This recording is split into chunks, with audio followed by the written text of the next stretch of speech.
আমাকেও ব্যাংকিং সেক্টরে লোভনীয় পদে কাজ করার প্রস্তাব দিয়েছিলেন তৎকালীন governor, deputy governor Begum Nurun Nahar, banking সচিব বেগম নাজমা মোবারক, অর্থ সচিবদের উপস্থিতিতে আমি বিনয়ের সহিত মাননীয় অর্থ উপদেষ্টাকে দায়িত্ব গ্রহণ না করার অপারগতা প্রকাশ করি। সম্প্রতি প্রচলিত নতুন ডিজাইনের ব্যাংকনোট নিয়ে জনমনে তীব্র বিরূপ প্রতিক্রিয়া এবং নকল টাকার ভয়াবহতার কারণে জনমনে আতঙ্কের সৃষ্টি বিধায় জরুরি জনগুরুত্বসম্পন্ন বিষয়ে মনোযোগ আকর্ষণ। মাননীয় স্পিকার, আমি মোহাম্মদ জালাল উদ্দিন, 261 চাঁদপুর 2 মতলব উত্তর দক্ষিণ নির্বাচনী এলাকা থেকে নির্বাচিত সদস্য।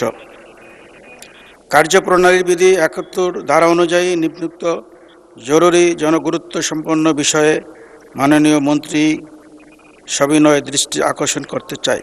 মাননীয় অর্থমন্ত্রীর সবিনয় দৃষ্টি আকর্ষণ করতে চাই। বিষয় বিবরণ: সম্প্রতি অন্তর্বর্তী সরকারের আমলে তড়িঘড়ি করে নতুন ডিজাইনের ব্যাংকনোট ছাপানো ও বাজারে প্রচলনের ফলে বিভিন্ন গুরুতর সমস্যা পরিলক্ষিত হচ্ছে।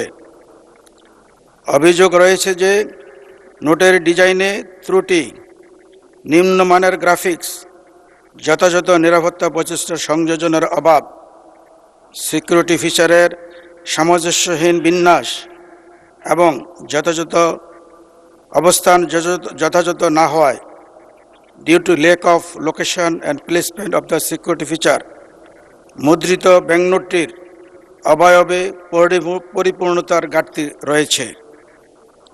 ফলে অতি সহজে জাল করা সম্ভব বিধায় বাজারে জাল নোটের প্রবণতা উদ্বেগ হারে বৃদ্ধি পাচ্ছে। প্রতিনিয়ত কিছু কিছু আইনশৃঙ্খলা বাহিনীর হাতে আটকও হচ্ছে। সম্প্রতি 2-1টি উদাহরণ: গত 15 এপ্রিল 40 লক্ষ টাকা জাল নোট উদ্ধার করেন সদরঘাট থেকে। 12 এপ্রিল গুলশান থেকে 50 লক্ষ টাকা জাল নোট জব্দ, আটক ও 3 জন। জাল নোটের লেনদেনের মহোৎসব হল কোরবানির গরুর হাটে, ব্যস্ত বাজার ও পাইকারি মার্কেটে, কাঁচা বাজার, মাংসের দোকানে, যেখানে স্বল্প সময়ের মধ্যে দ্রুততম লেনদেন হয়, bus terminal, launch terminal, rail station, border এলাকায়, ছোট ছোট মুদি দোকানগুলিতে, গ্রামের সাধারণ মানুষের মাঝে, সন্ধ্যার পর আলোকবিহীন এলাকায় এবং দৃষ্টি প্রতিবন্ধীদের মাঝে। জনগণের মধ্যে ক্রমান্বয়ে ব্যাংকনোটের প্রতি আস্থা হ্রাস পাচ্ছে বিধায় ইহা একটি জনগুরুত্বপূর্ণ বিষয়, যার কুফল সরাসরি প্রতিটি মানুষ ভুক্তভোগী। ব্যাংকনোটের প্রতি আস্থাহীনতার কারণে নতুন নোট বিনিময়ে অনাগ্রহ বেড়েই চলছে। ফলে সরকারের প্রতি মানুষের বিরূপ প্রতিক্রিয়া সহ অর্থনীতি একটি বড় ধরনের ঝুঁকির দিকে ধাবিত হতে পারে। মাননীয় স্পিকার, উল্লিখিত আলোচনায় সরাসরি প্রশ্ন জাগে যে নতুন নোটে ত্রুটি বিচ্যুতির কারণ কি? এমন তো নয় যে বাংলাদেশেই প্রথম ব্যাংকনোট মুদ্রণ করছে। বাংলাদেশের নিজস্ব টাকশালে ব্যাংকনোট মুদ্রণের অভিজ্ঞতা 40 বছরেরও অধিক। তবে কেন এই অবস্থা? জনশ্রুতি ও বিশেষজ্ঞদের মতামত: 1 নম্বর, স্বল্প সময়ের মধ্যে বাজারে নতুন নোট প্রচলন করার আকাঙ্ক্ষা। নাম্বার 2, ডিজাইন ও ড্রয়িংয়ের অপরিপক্কতার ছাপ দৃশ্যমান। নাম্বার 3, এই নোট মুদ্রণের বাঁকে বাঁকে রয়েছে ভিন্ন পথ ও মতের ব্যক্তিদের কারসাজি, যারা এখনো অর্থনীতির গুরুত্বপূর্ণ পদে বসে অর্থনীতিকে আরও দুর্দশাগ্রস্তের দিকে নিতে সরকারের ভাবমূর্তি ক্ষুণ্ণ করার চেষ্টা চালিয়ে যাচ্ছে। মাননীয় স্পিকার, 9 সেপ্টেম্বর 2024 মাননীয় সাবেক অর্থ উপদেষ্টা জাতিসংঘের প্রতিনিধি দলের সম্মুখে সাংবাদিকদের জানান, ফ্যাসিস্ট সরকার অবৈধভাবে ৬০,০০০ কোটি টাকা ছাপিয়েছিল। ফলে দেশের মুদ্রাস্ফীতি অস্বাভাবিকভাবে বেড়ে সাধারণ মানুষের কষ্ট, ভোগান্তি ও দুর্দশা বাড়ে। যখন ফ্যাসিস্ট সরকারের রাজভাণ্ডার শূন্যের কোঠায়, তখন তাদের মসনদ টিকিয়ে রাখার জন্য ওই ৬০,০০০ কোটি টাকা ব্যবহার করা হয়েছিল।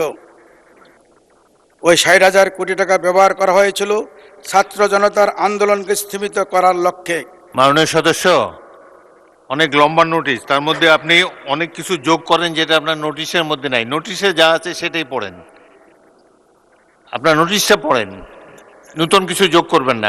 মাননীয় স্পিকার, আসলে নোটিশটা খুব দ্রুত লেখা হয়েছিল, অস্পষ্ট থাকবে বিধায় আমি একটু স্পষ্ট করার জন্যই একটু ব্যাখ্যা দিয়ে লিখতেছি। মাননীয় স্পিকার, যদি ধৈর্য করে শোনেন তাহলে জিনিসটা ক্লিয়ার হবে, আদারওয়াইজ এটা অসম্পূর্ণ থাকবে। মাননীয় স্পিকার, দ্রুত পড়েন আর কি।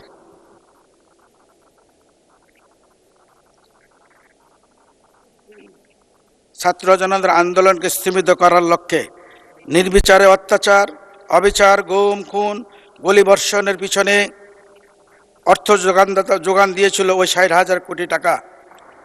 মাননীয় স্পিকার, দমন পীড়ন, গুম, খুন, গুলিবর্ষণের অপরাধ শুধু পুলিশ ও আইন শৃঙ্খলা বাহিনীর মধ্যে সীমাবদ্ধ ছিল না, বরং ওই অর্থদাতারাও সমভাবে দায়ী। এদেরকে আইনের আওতায় আনা আমাদের পবিত্র দায়িত্ব এবং সুষ্ঠু বিচার হলে ২৪ জুলাইয়ের ছাত্র জনতার আন্দোলনে আহত, নিহত, শহীদ, অন্ধত্ব, পঙ্গুত্ব বরণকারীদের আত্মা কিছুটা হলো স্বস্তি পাবে। মাননীয় স্পিকার, জাল টাকা বিস্তার, অবৈধ অর্থ ছাপানো, ব্যাংক ও অর্থ লুণ্ঠনকারীদের সহযোগী এবং নতুন ডিজাইনের ত্রুটিযুক্ত নোট প্রচলন একই সুতায় গাঁথা। স্বল্প সময়ের মাঝে নতুন ডিজাইনের নোট প্রচলন সম্ভব নয় জানা সত্ত্বেও সংশ্লিষ্ট কর্মকর্তারা কেন এবং কী কারণে মিথ্যা বানোয়ার তথ্য প্রদান করে অন্তর্বর্তীকালীন সরকারকে নতুন ডিজাইনের নোট প্রচলনে উৎসাহিত করেছিল।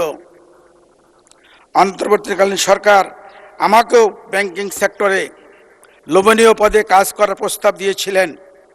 তৎকালীন governor, deputy governor Begum Nurun Nahar, banking সচিব বেগম নাজমা মোবারক, অর্থ সচিবদের উপস্থিতিতে আমি বিনয়ের সহিত মাননীয় অর্থ উপদেষ্টাকে দায়িত্ব গ্রহণ না করার অপারগতা প্রকাশ করি।